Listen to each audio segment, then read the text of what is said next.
Abby Clark is a special education teacher from Gillette, New Jersey. Contents: 1 American Ninja Warrior 9 2 American Ninja Warrior 10 3 American Ninja Warrior 11 4 American Ninja Warrior 13 5 American Ninja Warrior 14 American Ninja Warrior 9. Abby first competed in Cleveland in American Ninja Warrior 9. Her run was cut in qualifying, but it was revealed in the next season that she fell on the ring jump and didn't make it into the women's top 5. American Ninja Warrior 10. Abby returned to compete in Minneapolis in American Ninja Warrior 10. She got her revenge on the ring jump by being the first and one of only 2 women to get past the obstacle, and ended up making history as the 10th woman to scale the warped wall.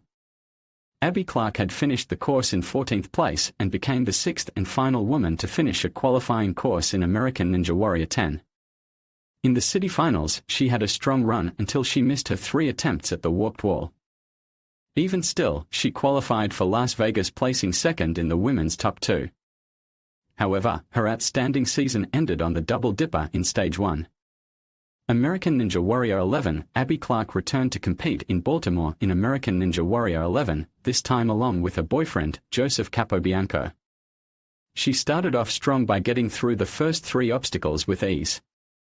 She ultimately failed the hazard cones, but since she was one of only 3 women to get past the dangerous curves, she placed second in the women's top 5.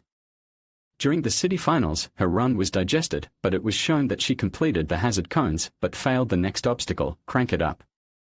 Her time to that obstacle left her on the bubble on the women's leaderboard with only Alyssa Beard left to run. Eventually, Beard completed the obstacle, so she just missed out on the national finals. Her boyfriend, Joe, however, did advance, making it to the Angry Birds and getting there in a top 13 time. American Ninja Warrior 13. Abby was originally supposed to compete in ANW 12 in Washington, D.C., having gotten the call to do so. However, due to the pandemic, she was unable to do so after the season was modified. Likely to make up for this, she received a call to compete on American Ninja Warrior 13. She competed in the 4th round of qualifying.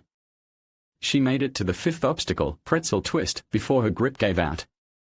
However, this was good enough for her to not only place 3rd in the women's top 5, but also 22nd in the overall leaderboard. She was in fact one of 5 female competitors to rank within the top 30 that round. She later competed in the 2nd semifinals episode.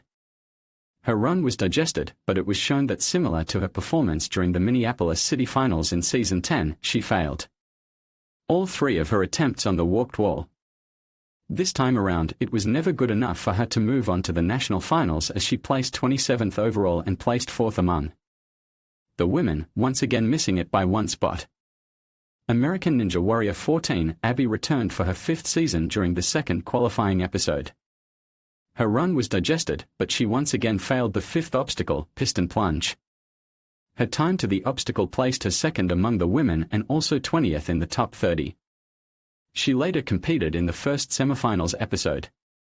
Her run there was also digested, but yet again failed out at the warped wall after missing all 3 of her attempts. This time around, however, it was not only good enough for her to place 1st among the women, but it was also good enough for her to place 15th overall, grabbing the final spot in the top 15 and making her 2nd trip to the national finals. On stage 1, she completed the 3rd obstacle, this time, the giant roller coaster. Later on in her run, Abby was low on time at the warped wall. She missed on her 1st attempt but nailed it on her 2nd, finally beating the obstacle for the first time in 4 years, right before timing out.